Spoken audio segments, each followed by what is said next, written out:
Well, I say to myself, sometimes it's fun to dabble into the unfamiliar territory. So today is the day. Oh boy, oh boy, oh boy.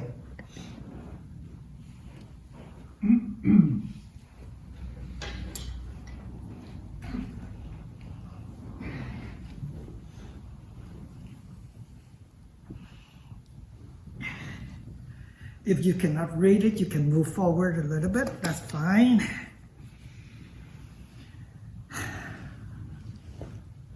Do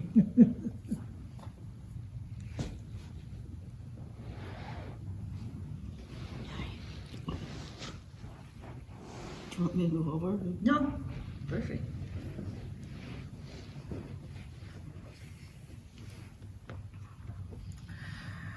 This is very essential subject to the West as well as the East tradition.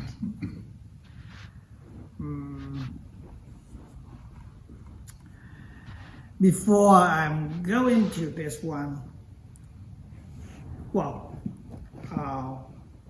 this has something to do with the rebirth.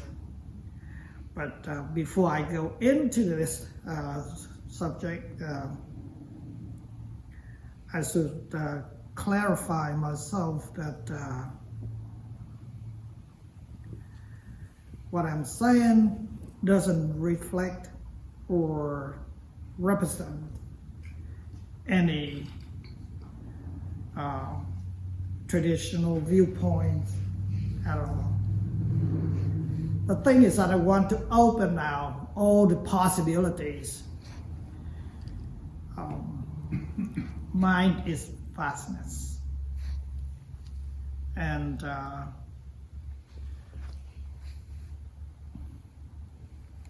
nothing can be right or wrong until we actually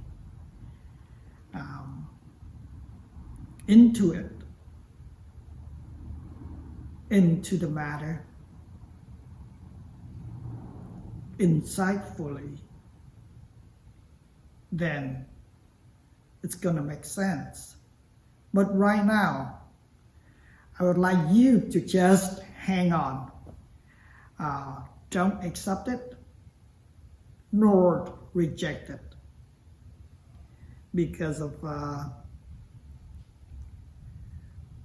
in my experience, sometimes things that I would taught years ago. At first, it didn't ring a bell, but 10 years later, oh gosh, it made sense. So many things like that happened to me. So just hang on, you don't need to believe such a thing. But like I said, once in a while, I would like to dabble, myself into the unfamiliar territories, so we can have fun. And the subject is the soul and the memory of the past life. We all wondering what soul is. Western tradition, Western viewpoint, as well as Eastern viewpoint. In the Western world, we often identify ourselves with a personal ID. When a child was born nakedly, he has nothing at all. But then society injected the name, the social security, to make an identification, and then as that child grew older, he himself injected more of personal ID, such as a house, the address, intimate partners, children, and a career as a doctor, as a teacher, as a worker, whatsoever. And then when one died in the Western world, all of that carries to the next life. All of that identity carry on to the next life. That is the Western world viewpoint. In Buddhist view, there is no such thing as concrete identity. Because due to the impermanence, such a thing doesn't exist. But then the question arises, so then what goes on in the rebirth? In the Buddhist viewpoint, the rebirth takes place with a bunch of habits, that's all. Your self-habits, not your identity. So I'm going to go into that. But now, before we understand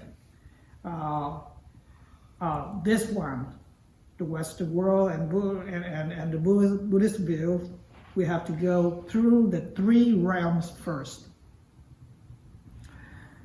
This is very interesting.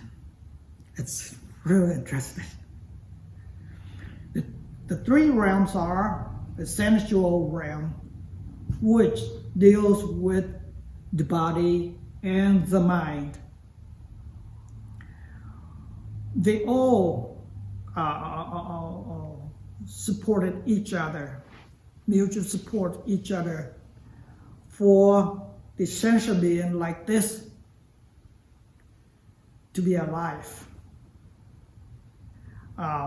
Without the body, the mind cannot manifest what it wanted to be. Without the mind, the body cannot move. Even though the body is still alive. I observed my friend died in the hospital. Technically, he was still clinically alive, but the brain was dead. And in between that, when the brain was dead, he cannot move, but he's still alive. Such a thing like that. So mutually supported with the will of the mind and with the support or manifestation of the body, the animation happens. So in that, and we are right now living in the sensual realms, which needs the body. The sensual, it's like you can say that the sensation, such a thing like that one.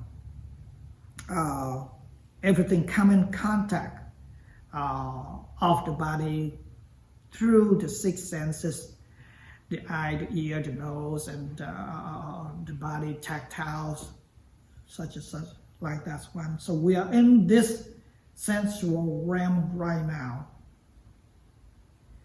The next one is the deeper realm, which is the fine realm. This one has to do with the mind only. There is no body, there is no physical body, only the mind exists. And the very next one is that the no realm, no body, no mind at all.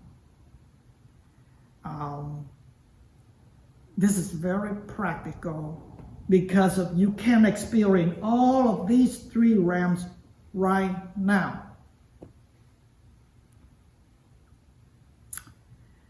As we are awakened, we are awake right now. We experience the sensual realm, the touching. As we sleep, we dream.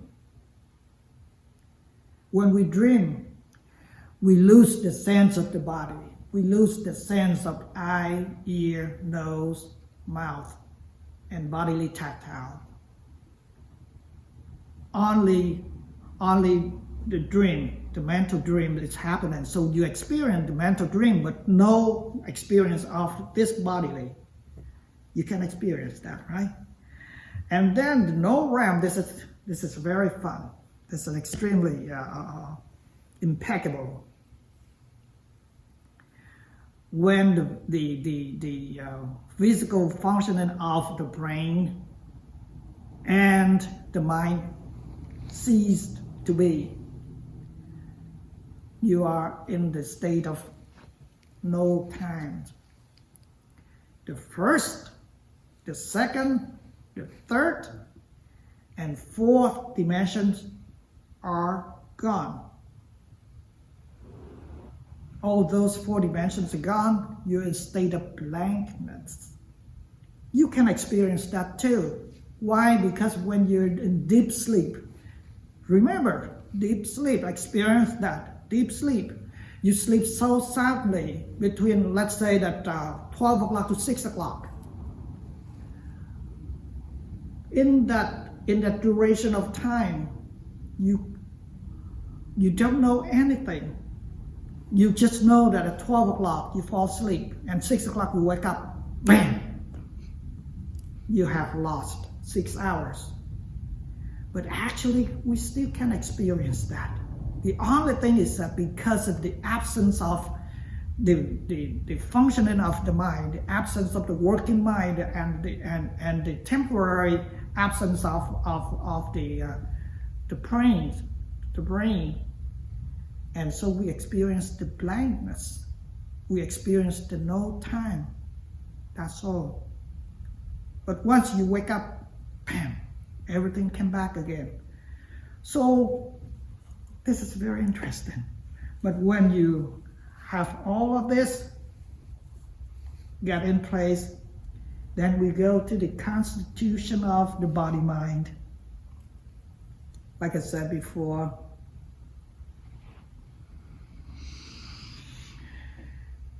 what we are right now depends upon the brain, which is the instrument, the apparatus, the proper apparatus for the mind to manifest through.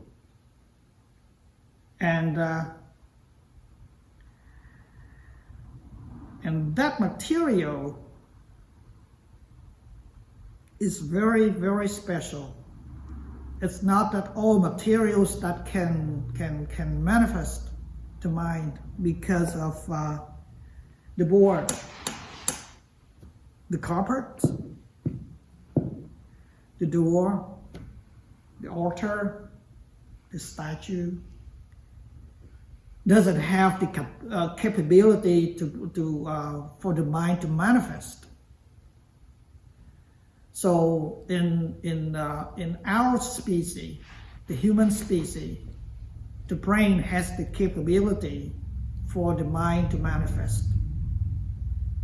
But now, it is not all species that has brain for manifestation of the mind. For instance, an earthworm. I don't know that earthworm has a brain. But through its own specific apparatus, the the mind exists in the earthworm. The earthworm can experience the pain. It can react. If you squish it, it can react. So it has the mind too. So it's hard to understand, to overcome the notion that the mind manifests through such a material. But as the mind getting mature into the unknown territory, it becomes very logical.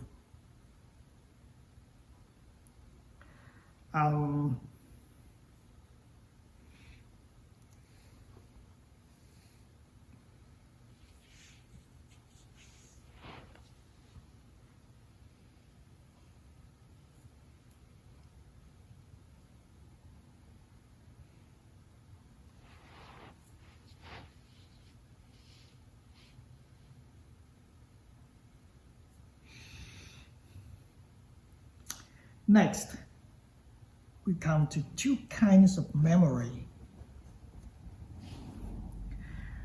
All of this are my terms. So maybe other one that's gonna say something, but they're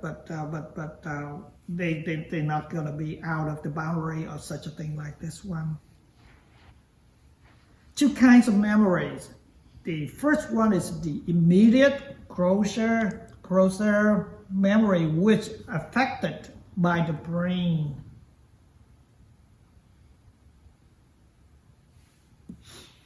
All of your ID, your personal ID, the name, the social security number, the bank account, the house address, wife, husband, children.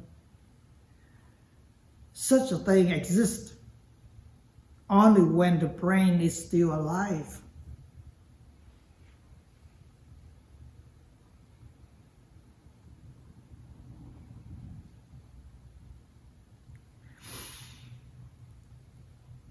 Because of all of those data input. And the brain, by its nature,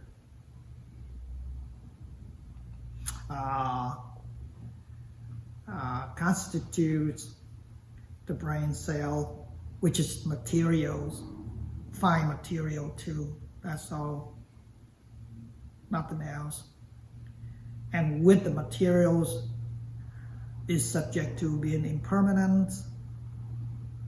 So when the brain dies, all of that, all of personal IDs no longer exist. It's very logical. And then a fine memory dealing with mentation only because of the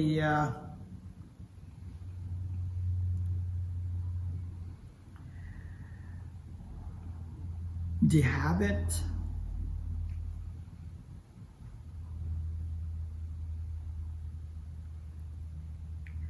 Can you pinpoint where the habits are within this body?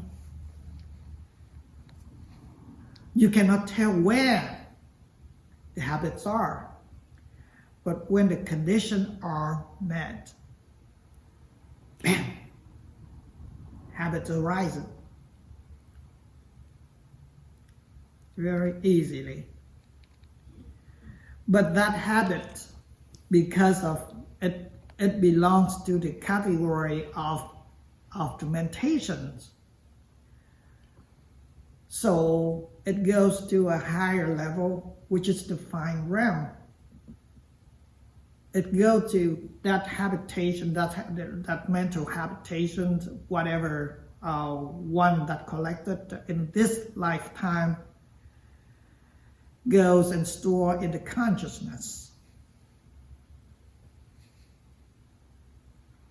And when one dies, the rebirth happens with that habit. It's not a personal ID. It's not a personal ID, but that habit, because of the personal IDs, relies on the brain cell. When the brain dies, personal ID is gone. But only that habit carries on to the next life. So the rebirth could have said that it's a bunch of habits, bad, good, ugly, beauty, that goes on to the next life.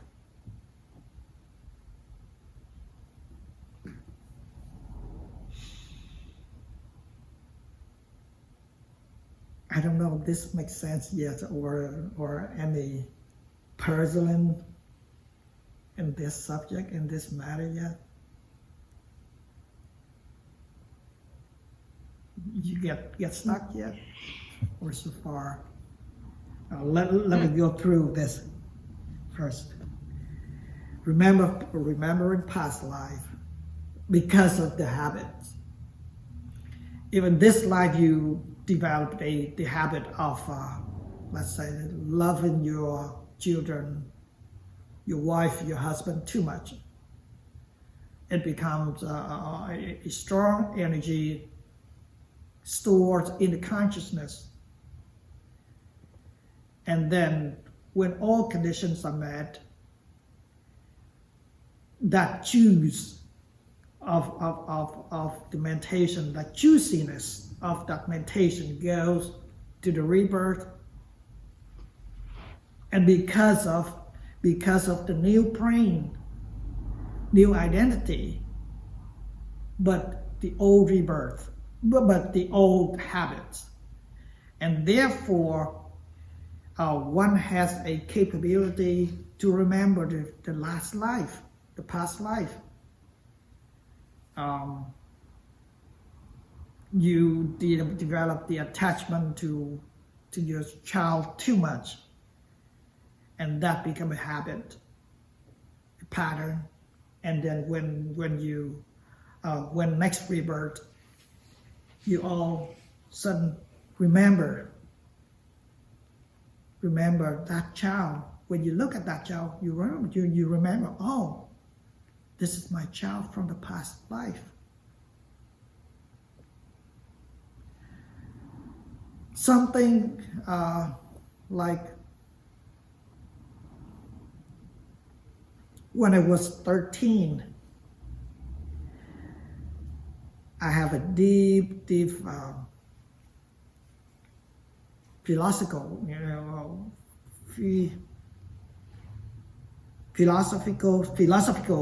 question about life. What is the purpose of life?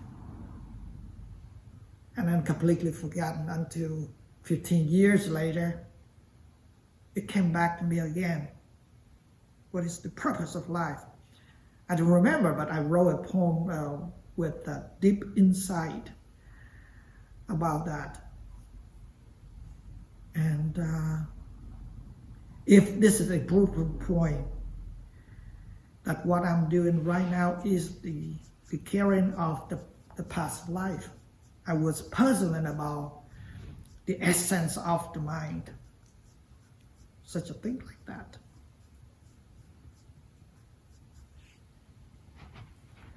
So the technique of remembering, you could say the technique of remembering past lives is in some tradition that you just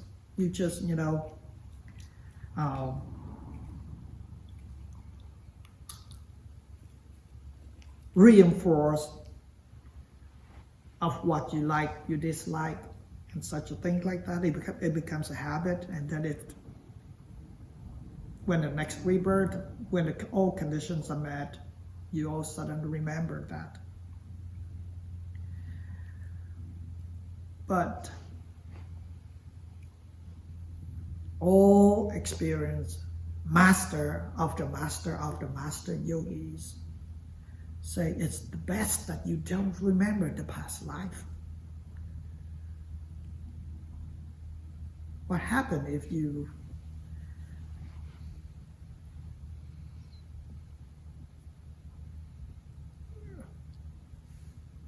if you married,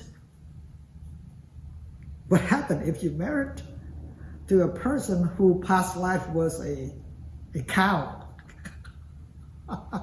for instance?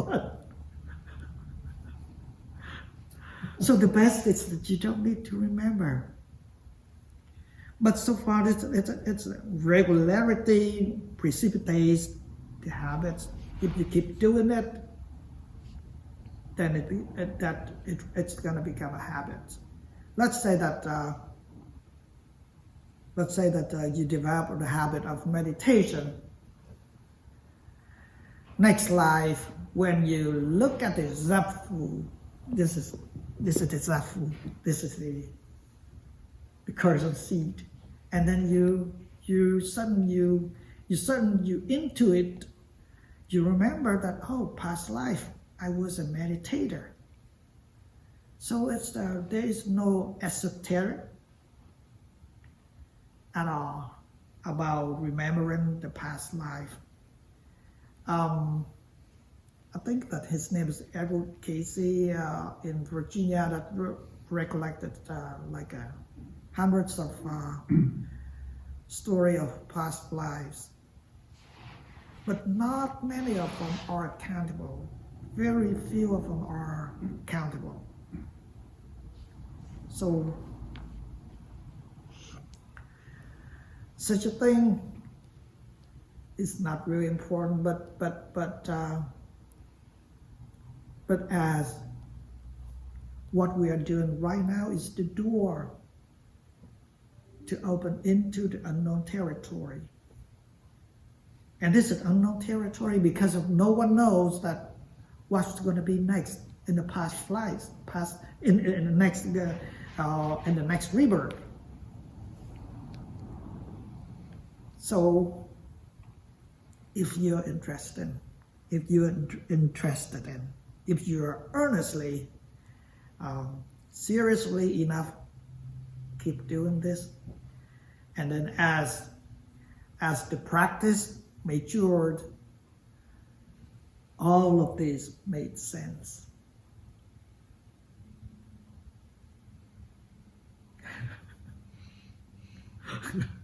Weird, isn't it? Weird, but to me it's true. You don't have to believe it.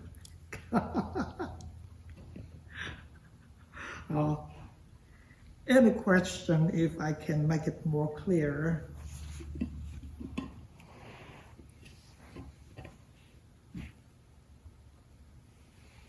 I didn't exactly have a question, but I was thinking about the earthworm that you mentioned, and I tried to write down some things.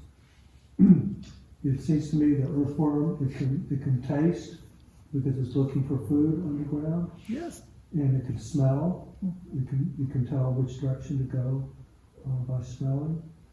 And the earthworm, I think, gets hungry. You know, if it can't find food, it gets hungry. And it has attractions, you know, the things it desires. It has its own wants. Yes. I'm not quite sure, but I think earthworms have some kind of a little eye where they can tell if it's light or dark. I'm pretty sure they do. I'm not 100% sure about that, but I think they can tell light and dark. So they can't see a picture or anything, but they do have a kind of eyesight, I think. They can hear because they can feel vibrations, and they're able to kind of hear. Definitely touch. You know, you already said when you touch it, it really reacts. Yeah, they react like crazy. And then also cold and hot. You know, they can sense a lot of things. You know, and you're right, they don't have a brain exactly. The main point is that all the mental factors which we possess, they do have it too. The main point is that the meditation, that's what we are aiming. The mind is very, very important. So important that without it we cannot do anything. Without the mind we cannot do anything. The will of the mind that makes everything alive. The will of the mind makes everything alive.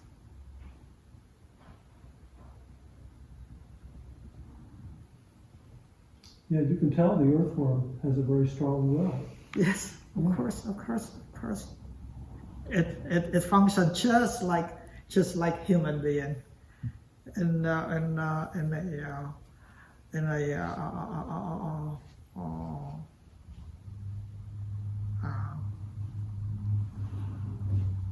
it doesn't have the logical reasoning mind like humans do, but it has its own logical reasoning. Even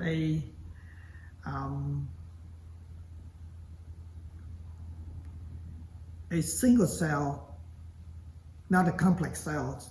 I watched the microcosmo in YouTube. A single cell functions just like human being. It has only one tentacle. Very interesting. It has only one tentacle, but the tentacles keep searching for food, and when it found food, it ate it, and when other cells that sense that this cell is gonna eat it, it's gonna steer away from this cell. The mind exists everywhere, even in the single cell. So it's so important. It's very important to explore what mind is.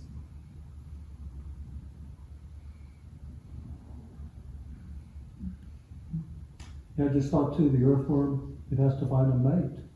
You know, it has a very strong The desire. Yeah, very strong desire yes. to find the mate. And Same thing. It functions same as human being.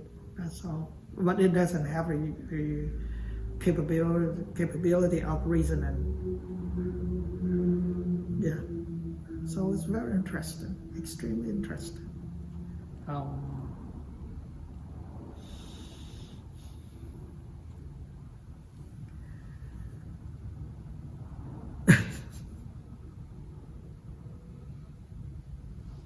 You don't have to believe it. But you can experience it. Just pay attention during your sleep. Yeah, I heard you, and I'm still thinking about it. what are you thinking, Laura? Just what we talked about. It's in the deep sleep. Cessation of the mind. There's no time. So, at the second perspective, look into the matter, this person died. And then because of the second perspective, right here, this person died. And he took a rebirth at this area. So there is the timeline. Let's say that 10 years. But the first perspective of that person is just like a second. Bam, bam. It's not a 10 years, 100 years, 1,000 years, or a million years. No, in a million years, it's just the next second. Because we are the second perspective. Look into the matter and then justify by thinking, by evaluating the time, and then he died a million years later, he come back, for example. But for himself, you sleep soundly at 12 o'clock, you wake up at 6 o'clock. 12 and 6 o'clock is right there. It's not like this, 5 hours apart, but it's right there. Extremely interesting.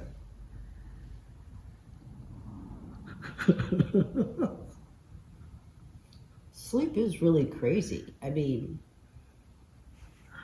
when you think about it, it's a different place. Yes, of course, you lost your identity in Yes. your dream. Even that in the fine realm, the mind exists only you lost your own identity, and then in your dream you manifest something different than you are. But you can, because I've done this, you can program yourself to dream a certain dream. Yes, of course. And that is strange too. Oh, it's just mental work and mental What? information. It's just the work of meditation. But it took me a while to be able to do that. Yes. Sometimes you go deep into the material matters, like electrochemical synapses. They fire, each synapses, and they find one to another, and then it become a thought, a dream, or whatever. The brain still alive to produce a mentality, such a thing like that. But to go beyond that, the brain is just an instrument for the mind to manifest due to the cessation of the mind and the brain. Right there, we still experience, but we experience the no timeness. Experience the no time because of the cessation of the mind. When we are awake, then time exists. But when we are in deep sleep, there's no time. We still can experience the no time. That is the same. That is the cessation of the mind and the brain. That's all. And then the next rebirth, boom, you have the new body, new brain, new ID, with a whole bunch of old habits. Oh. Dear. But the old habits can change due to the impermanence. Old habit can change. Yes.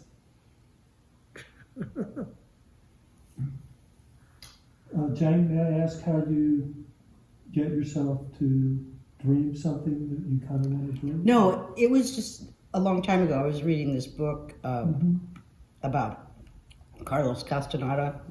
I've read. Okay, and that was one of the things Don Juan asked Carlos Castaneda to do, was look at his hands during his dream. So I was like, well, I'm going to just try to do that. And, when I did it, it was pretty big because it just really changed my mind. Just was very brilliant, just a lot of light and. But I don't know. I think you can just. It's just like I just said it to myself, sort of like praying or something. You pray before you fall asleep, or just you just put a thought in your head.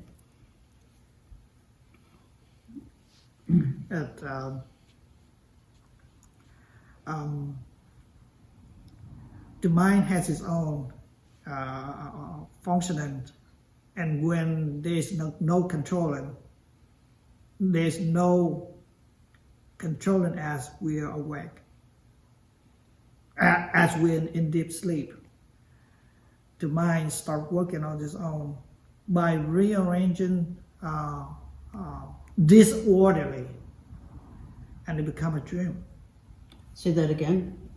The mind. Oh, that's what the dream does? Yes. That's how you get a weird dream. You have a beautiful that you can never experience in the awakening world. It's just like a super camera. Whatever passes by your eyes, your ears, it's going to restore in the back. And then when there's when in deep sleep we don't have any control over the mind. Now the mind is going to work on its own by rearranging the set of orders. It doesn't matter, A, B, C, D, or A, B, A, A, C, D, B, or whatever in that sort of order, and then it becomes a dream. Sometimes I dreamed of fighting with a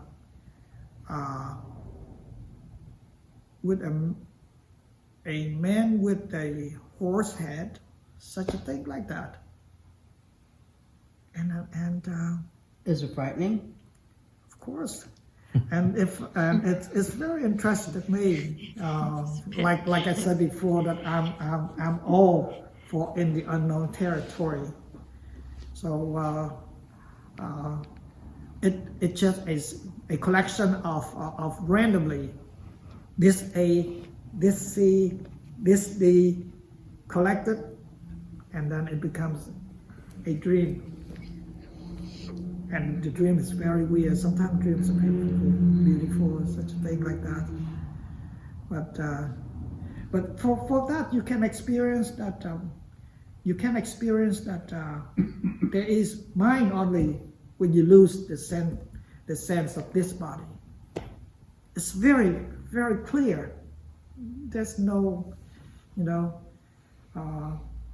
esoteric, no mystical thing that beyond your understanding. You just pay attention, and then everything will unfold.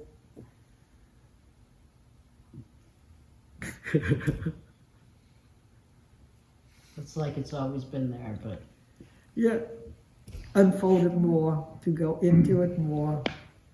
So it's very interesting. I don't remember my dreams. Most of them they say that they say in the book that we all dream, but we don't remember. They say that, Yeah. but it doesn't matter at all. But some of it, you don't remember all your dream, but you remember some of your dream. When I do, I try to write it down. Mm-hmm. It's okay too. But remember, but try to experience in the dream that you are different character than the character when you're awake. You're different character. Why is that? Try to ask that question. you should try to.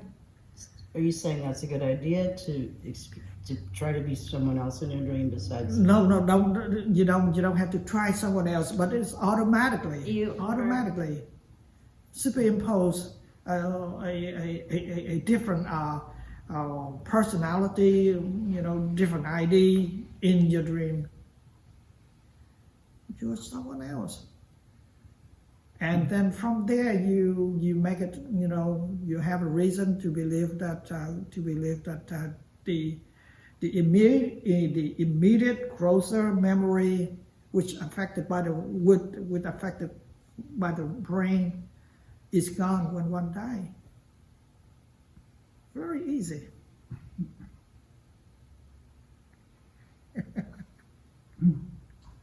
Yeah, it's not real policy, but usually when I meditate, after I've been meditating about 30 minutes, I inevitably go to sleep and have a dream.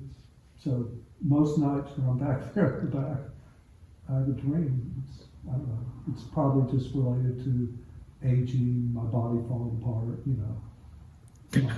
pending senility. Oh, part of it, and like I said, the level of awareness of the meditation, when you're truly aware, then nothing else. But when then you start, losing your control, I lose control. Yes, and then the body sinks. No, the mind sinks down Right. to the level of sleepiness, and right there, the mind starts taking over, and then it sometimes you sit and meditate, and you sit meditated, but the mind manifests something weird. But it's normal. It's really normal, very normal. It happens to every yogi if you don't control it. That's all. Nothing's wrong with it. Yeah, I find it very hard to control my. Yes, It- your eyes slowly close Yes, down. yes, and then I'm dreaming. yes, you start, experience the And, mental work in a different identity. and hopefully I'm not snoring or That's fine. That's talking fine. out loud or something. No, that's fine. That's fine. Uh, like I said, experience everything. Experience everything without labeling, without interpretation. That is the key in meditation. I was in Burma, and then people are especially that people that are not familiar with theravada tradition. So when you come to the meditation hall, you have a cough or you make a noise, and it's really disturbing to that person.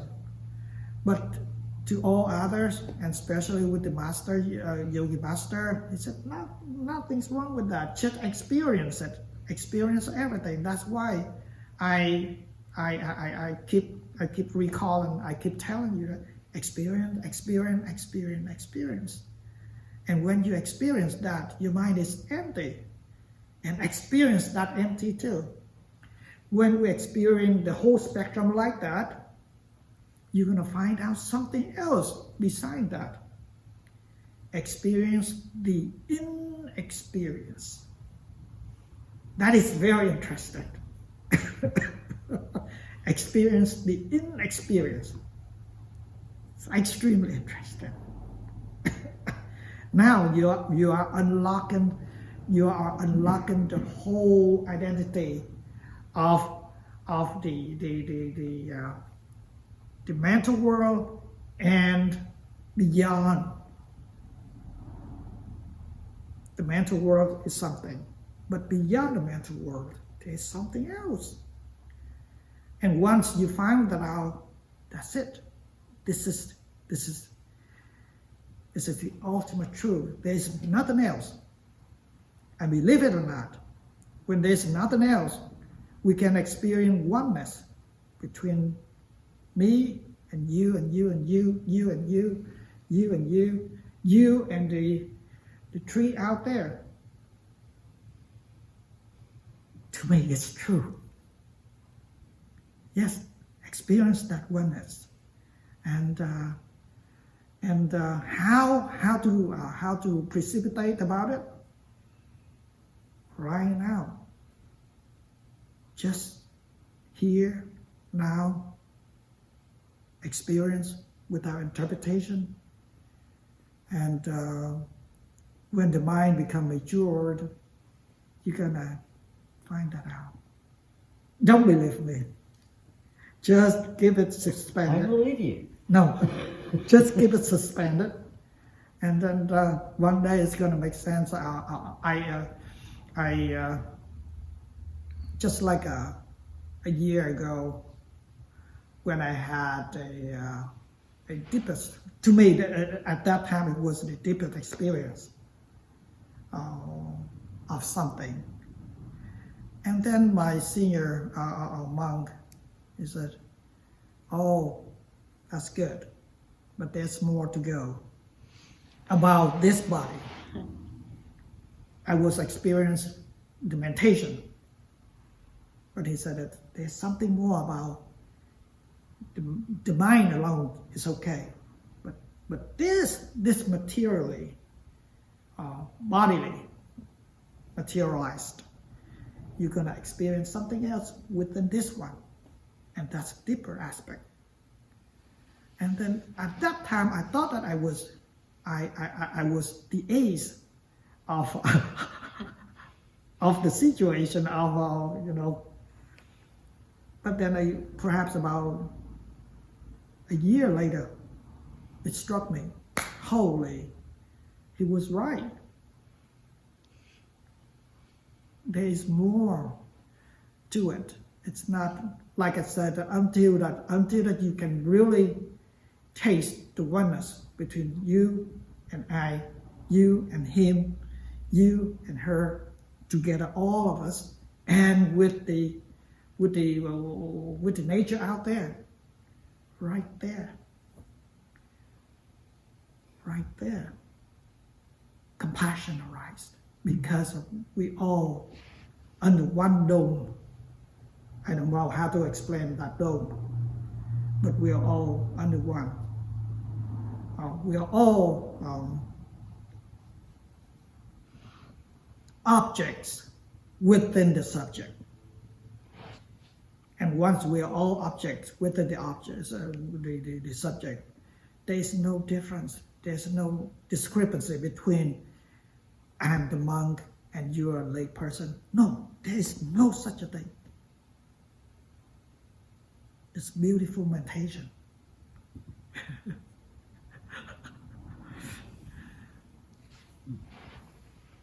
May you all attain the absolute truth within this life, so you can joy and rejoy the truth, the reality of life. Thank you. Thank you. Thank you. Don't believe me, okay? We'll fact check you. That's what that Kama Sutra said. It's supposed to figure everything out. Oh,